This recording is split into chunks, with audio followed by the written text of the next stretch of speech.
네, 2021년 10월 28일 이정훈입니다. 화천대유 사건 23번째. 오늘의 주제는, 오늘의 관심 인물은 남욱 씨입니다.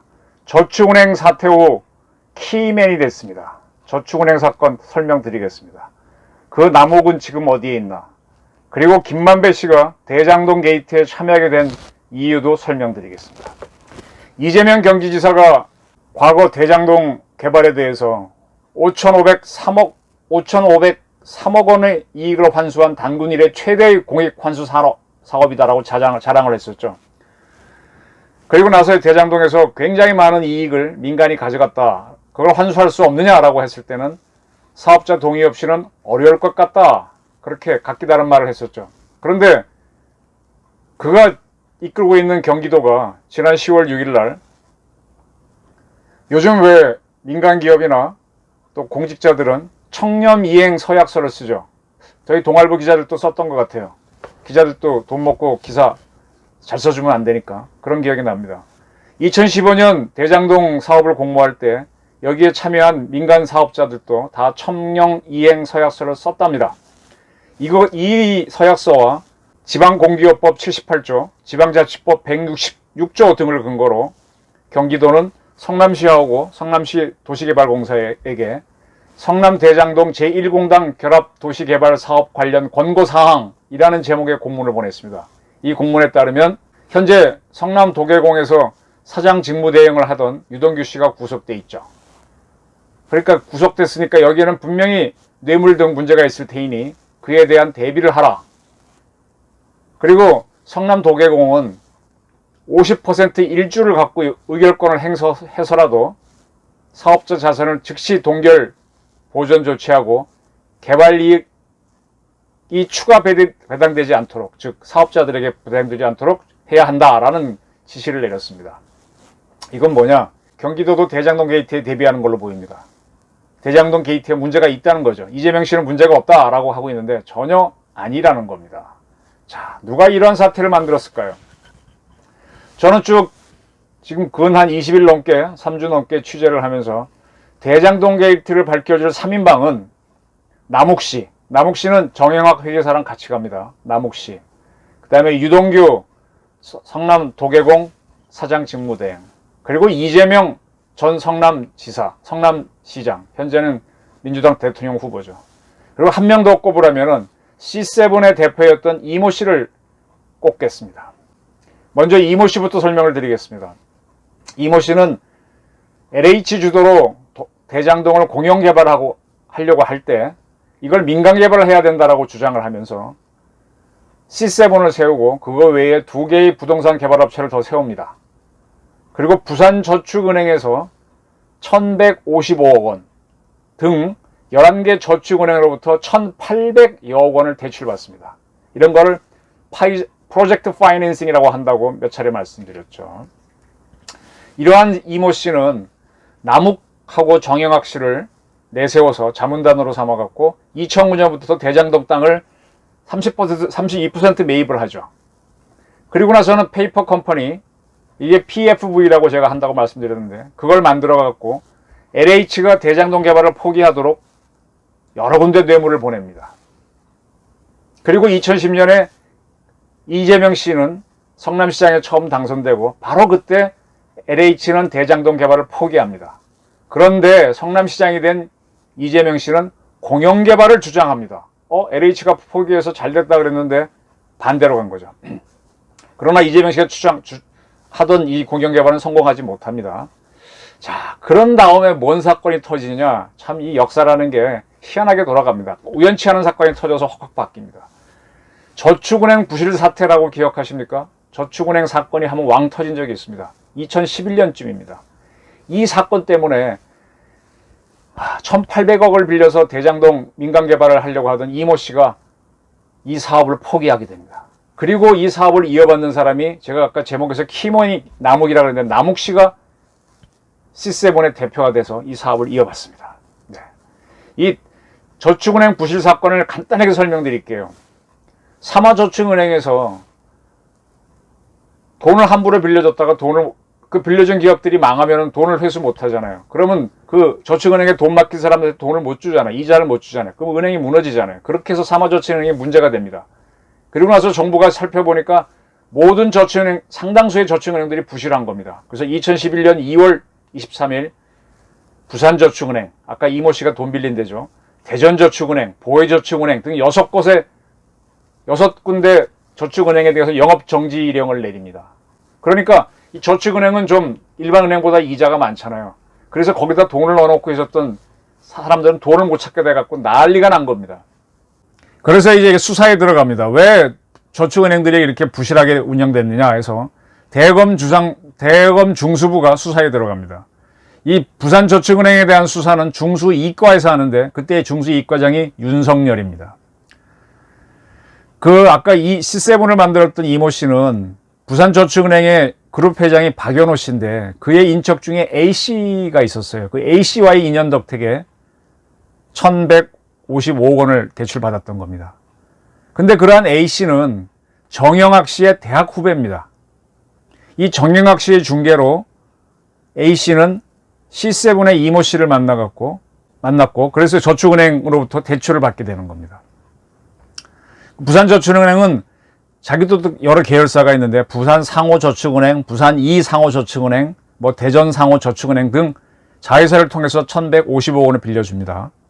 이러한 중재를 잘한 대가로 A씨는 C7을 세운 이모 씨로부터 이모 씨의 법인인 대장 PFV로부터 10억 3천만 원을 받습니다. 이렇게 된 상태에서 대검 중수부 이과가 수사를 하니까 A씨는 겁나죠. 근데 그가 잘 알고 있었던 기자가 김만배 법조 출입했던 김만배 기자입니다. 그걸 상의하니까 김만배 씨가 이 박영수 변호사가 원래 대검 중수부의 중수부장 했을 겁니다. 그거 했으니까 박영수 변호사를 소개해 줍니다. 그래서 대비를 했는데 대검 중수 이과는 대장동 사건에 대한 수사를 하지 않았어요. 그 A씨하고 이모 씨는 위기를 넘긴 거죠. C7을 세운 이모 씨하고 A씨는 위기를 넘긴 것이죠. 그러나 부산저축은행은 한방 영업 정지가 됐고 수사를 받았고요. 이러한 인연 때문에 김만배 씨가 맺은 이런 인연 때문에 2013년 김만배 씨는 기자신문에서 대장동 사업에 참여하게 되고 화천대유의 대표가 되는 겁니다. 자, 이 검찰이 무서운 게요. 한번 수사를 딱 했을 때 한 번에 다 하지 않고 남겨놨다가 다음에 또 합니다. 이걸 주로 하는 게 그런 정보를 담당하는 게 범죄수사정보과, 범정과죠. 대검에. 그 범정과가 이름을 자꾸 봐서 지금 수사정보기획관인가 바로 그 고발사주 사건에 관련된 손준성 씨가 있었던 데가 바로 거기입니다. 그래서 계속 민주당 사람들은 자기네가 야당일 때도 그렇고 여당일 때도 그렇고 범죄정보과 지금은 수사정보 정책 담당관인가요? 그걸 자꾸 없애자고 주장을 해왔던 거잖아요. 좀 이해가 되십니까? 그 범정과가 그 자료를 갖고 있다가 2015년에 수원지검 특수부에다 넘겨준 것 같아요. 확실하지는 않습니다. 그래서 갑자기 2015년에 바로 성남 도계공이 대장동 사업을 시작하는데 그때 수원지검이 대장동 로비 사건 수사를 들어갑니다. 그래서 A씨가 대출을 도와준 대가로 C7 대표였던 이모 씨로부터 10억 3천만 원을 받은 걸 찾아내서 구속 기소합니다. 그러니까 A씨는 그때 박영수 씨를 다시 변호사로 쓰게 되는 거죠. 네. 그렇게 되는 겁니다. 그럼 다시 또 조금 더 앞으로 돌아갑니다. 2010년에 이재명 씨가 성남시장이 돼갖고 공영개발 주장합니다. 그래갖고 추진하다가 그게 막힙니다. 그런데 2012년 그의 측근인 이재명 씨는 아니라 그러는데 유동규 씨가 시설관리공단의 기획본부장인데 그가 민간하고 관청이 같이 하는 민관 합작 개발을 주장합니다. 그에 따라서 2015년에 대장동 개발이 민관 합작으로 시작됩니다. 그건 잘 아시죠?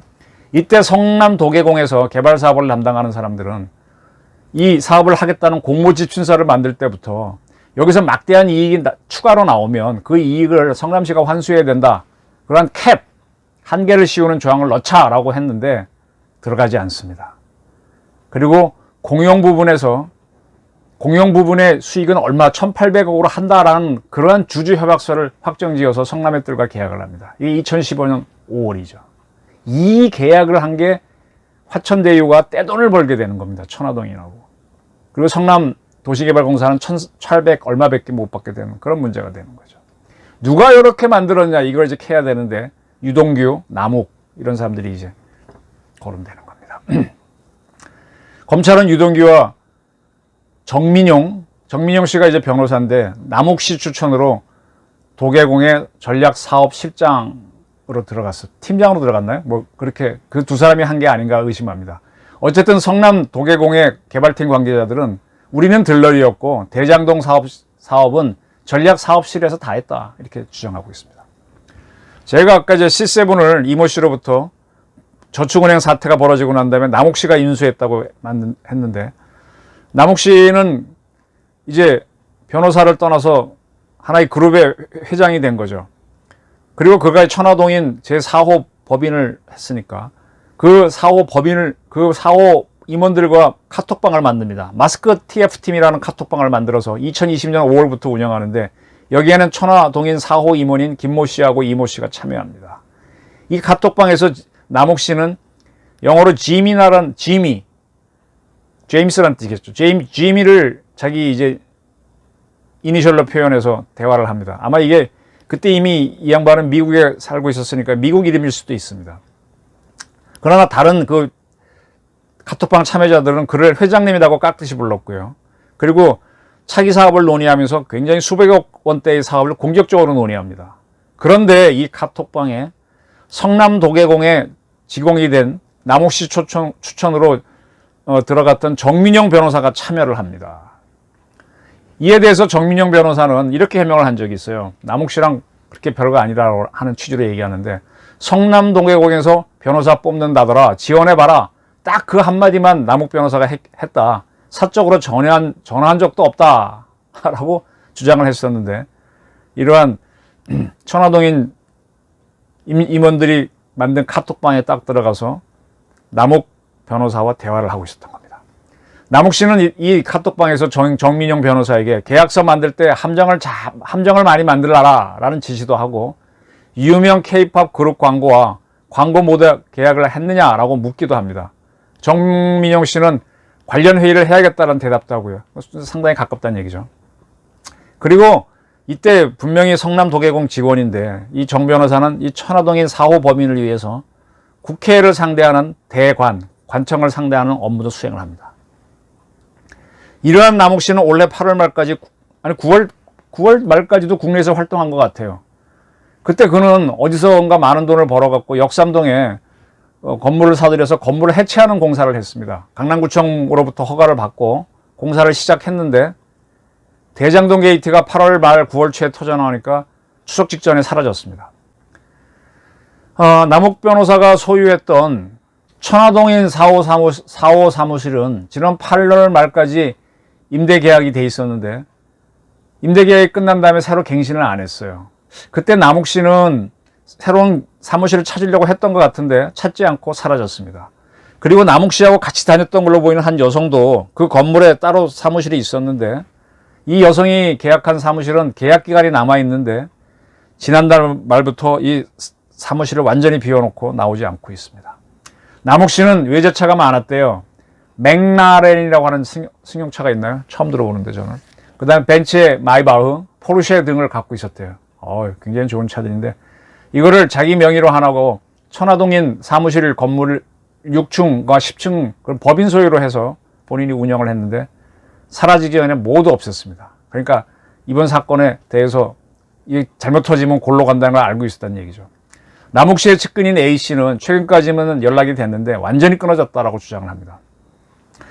때문에 이제 이 수사를 하고 있는 서울중앙지검은 오늘 외교부에다가 미국에 있는 남욱 변호사의 여권을 취소해달라라는 요청을 했습니다. 뒤늦게 한 거죠. 미국에 거주할 때 이 여권이 취소되고 그러면은 한국에 돌아올 수도 있으니까 한 거겠죠. 이렇게 이제 남욱 씨가 사라지는 무렵에 정영학 씨도 이제 유동규가 하는 게 위태했하게 봤잖아요. 김만배 씨도 위태했하게 유동규가 하는 걸 봐서 뭐라 그랬나요? 낫지의 괴슈타포의 비유를 했었죠. 유동규 씨를 뭐라 그랬나. 게슈타포 중에서 무능한 게슈타포라고 그랬던가요. 하도 유동규가 세게 밀어붙이니까. 정영학 씨도 이제 유동규 씨에 대한 문제가 있으니까는 자기가 미리 딱 준비했던 자료를 들고 검찰에 찾아가서 신고, 자수를 했고요.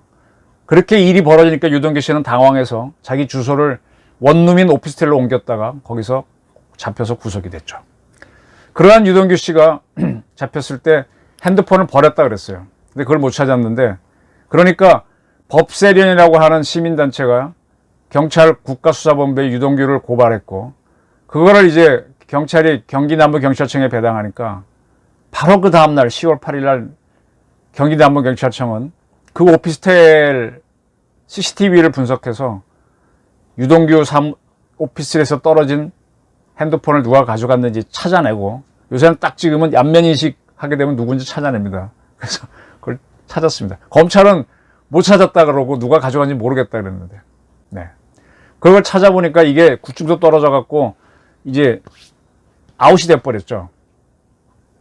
켜지지도 않는데 거기에 유심칩이 있지 않습니까? 그걸 딱 뽑아보니까 유동규께 확인됐다 해서 확인이 됐죠.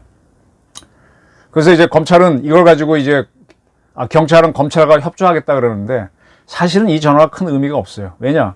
유동규 씨는 이 전화는 이 대장동 게이트가 터지고 난 다음에 유동규 씨가 새로 산 거예요. 그 전에 거는 지금 어딘지도 몰라요. 그거는 뭐 유동규 씨가 따로 내놓겠다 그랬는데 누구한테 맡겨놨다 이러고 주장하고 있죠. 어쨌든 그렇습니다. 자, 이렇게 유동규를 구속한 검찰은 조만간 김만배 씨를 소환하겠다. 11일 날 소환하겠다 그랬습니다. 왜 소환하느냐 하면 이 문제의 정영학 씨 녹취록에 김만배가 정영학 남욱과 대화하다가 나는 정치 자금을 대야 하니 당신들이 더 분담해야 한다 라고 주장한 바가 있기 때문입니다. 그러니까 이게 이제 굉장히 관심거리죠. 자, 이 김만배 씨는 천화동인 1호의 주인이냐 아니냐 논란이 많습니다. 이 천화동인 1호는 화천대유하고 천화동인 1부터 7호까지가 있는 이 사람들이 배당을 받았는데 가장 많은 1208억 원을 배당받아요. 천화동인 1호가. 천화동인 2호부터 7호는 명목상 대표하고 소유주가 일치하는데 이 천화동인은 조금 이상해요. 1호는 화천대유가 100% 소유를 하는데 2016년까지 화천대유는 김만배가 100% 지분을 소유했는데 차츰 이제 배당금을 받기 시작하면서 지분 변경이 있어갖고 지금은 지분이 어떻게 변경된지 정확하게 밝혀진 게 없습니다. 그리고 정영학 씨 녹취록에 따르면은 김만배가 천화동인 1호의 지분을 전체를 갖고 있지 않다라고 주장하는 부분이 있고요. 그리고 유동규가 개발 수익의 25%인 700억을 받기로 했다는 내용도 있습니다. 그리고 정치자금으로 김만배가 써야 된다는 주장도 있어서 과연 1208억 배당금을 받은 천화동인 1호의 실질적인 소유주가 누구냐가 조금 조사해 봐야 됩니다. 그리고 김만배 씨는 성균관대 동양철학과를 나와서 그래서 화천대유라는 이름을 지었는지 모르겠는데 그의 대학 선배가 이한성인데 이한성 씨는 이재명 씨가 경기도 지사잖아요, 현재. 그가 지사를 할 때 평화부지사를 한 사람이 이화영 씨입니다. 그 이화영 씨는 민주당에서 2004년부터 2008년 국회의원을 하는데 그때 이화영 의원의 보좌관 했던 사람이 이한성 씨입니다. 그리고 그가 천화동인 1호의 대표가 됐죠. 2019년 3월부터는. 그죠? 처음에 화천대유가 대표였다고 막 이름이 바뀌옵니다. 그리고 2021년 9월부터는 화천대유의 공동대표도 하고 있습니다. 그러니까 이화영 씨랑 관계가 뭐냐? 이화영 씨는 이한성 씨가 뭐냐? 이한성 씨는 이화영과 가까운데 이화영은 이재명하고 가까운 사람이잖아요. 그래서 이재명 씨 밑에서 부지사를 했고 현재는 이재명 씨가 지사로 있는 경기도 산하기관이 킨텍스인데 킨텍스 사장으로 있지 않습니까? 그러니까 이제 이재명 씨가 굉장히 어떤 존재냐 궁금해지는 거죠. 검찰은 10월 11일 날 김만배를 소화하기로 했습니다. 그리고 녹취록에 나오는 350억 원을 로비 자금으로 써야 되겠다 했는데 그 출처와 용도를 수사할 겁니다. 네. 이 자금 추적이 되게 되면은 천화동인 1호의 실소유주가 누군지 나오겠죠. 그리고 김만배 씨는 화천대유로부터 자기가 대표로 있는 그 법인으로부터 473억 원을 빌려갖고 100억 원을 현재 대장동에서 아파트 분양 대행하고 있는 대표인 이모 씨한테 줬어요. 이게 왜 줬는지가, 이모 씨는 또 박영수 변호사의 먼 친척이라 그러죠. 근데 이 이모 씨는 옛날에 코스닥 상장사인 회사의 대표였습니다. 그가 대표를 할 때 박영수 변호사는 이 회사의 사회이사로 한 달간 재직하다가 사퇴한 적이 있어요. 그래서 상당히 궁금합니다. 이에 대해 김만배 변호인은 김만배 씨가 사업과 관련해 이 씨의 요청으로 100여 원을 빌려준 적은 있으나 박영수 변호사는 무관하다 주장하고, 박영수 변호사 측도 그 이 씨와 나는 촌수를 계산하기도 어려울 만큼 먼 친척이다. 김만배와 이 씨 사이의 거래에 대해서는 아는 바도 없고 관여한 사실도 없다, 이렇게 주장합니다. 이런 쭉 주장을 보게 되면 김만배 씨는 실질적으로 대장동 개발은 남욱, 정영학, 유동규가 한 것 같고, 김만배 씨는 무슨 역할이냐, 법조계에서 이렇게 여러 사람들을 알고 있으니까 법조계 인맥을 담당하고 또 언론관계도 맡고 외곽에서 일어난 여러 가지 사건을 로비하는 역할을 담당한 거 것으로 보여요. 화천대유라는 법인을 만들어주고, 그 핵심은 남욱, 정영학, 유동규 이렇게 보이는 거죠. 그리고 이재명 씨가 뒤에서 무슨 역할을 했느냐, 인허가권자로서. 그게 궁금한 거죠. 그리고 지금 상태에서는 신병을 확보하지 못하는 게 남욱 씨니까 남욱 씨의 신병을 확보하는 게 중요한 문제가 되는 겁니다. 자, 이 남욱 씨의 역할을 관심을 가지면은, 그가 추천해서 정민영 변호사가 성남 도계공에 입사했잖아요. 근데 그는 성남 도계공 시절에 근무 시간에 수영장을 다니고 업무 태만이 문제가 돼서 인사위원회 회부돼서 2020년 5월, 그러니까 이미 대장동 게이트에 참여한 사람들은 무너지기 시작한 거예요. 이렇게 성남 도경에서 해임을 당합니다. 2020년 5월, 작년에. 그러니까 이 사람이 경기지방노동위원회에 부당해고 구제 신청을 해서 성공합니다. 10월 달에 복직을 합니다. 근데 성남 도경은 다시 2월 달에 인사위원회를 열어서 그를 4급에서 5급으로 강등시킵니다. 이때가 언제냐? 유동규는 성남 도경을 떠나 있을 때죠. 그래갖고 이재명 씨가 경기지사 됐으니까 경기 관광공사 사장을 하고 있을 때입니다. 유동규가 막아주지 못하니까 이런 일이 생기는 겁니다. 그렇게 해서 이제 그렇게 되고 난 다음에 이제 이 정민용 변호사는 성남 도계공을 퇴직하는데, 그리고 지금 경기관광공사를 그만둔 유동규 씨하고 유원홀딩스라는 회사를 차리게 되는 거잖아요. 그러니까 이게 또 무슨 관계냐? 남욱하고 정민용, 유동규 관계는 뭐냐? 이렇게 되는 겁니다. 또 정영학 회계사 추천으로 성남 도계공에 팀장으로 갔나요? 사업실장으로 갔나요? 김모 회계사가 있습니다. 그는 또 부하 여직원한테 욕설과 폭행한 혐의로 약식 기소돼서 50만 원 벌금을 받았습니다. 그리고 지난 3월 달에 실장에서 팀장으로 자리를 옮겼습니다. 막 무너지고 있는 거죠. 남욱, 유동규, 김만배, 정영학 카르텔은 굉장히 빠르게 성남 도경에서 이 김모 회계사나 정민영 변호사가 무너지고 있는 겁니다. 이 대장동 게이트는 C7을 이끌었던 남욱 씨를 조사해야 더 확실히 드러나오겠죠. 근데 미국에 가 있으니까 문제입니다. 과연 뭐 인터폴에 할지 뭐 할지, 아니면 미국과의 범죄인 인도 협정에 따라 소환을 해낼지, 시간은 좀 걸리겠지만 지켜봐야 되겠죠. 카르텔이 무너지고 있으면 성남시장으로서 인허가권을 행사한 이재명 씨의 행동이 궁금해집니다.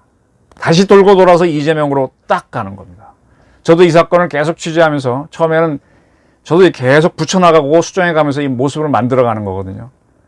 이제 조금 더 윤곽이 잡히십니까?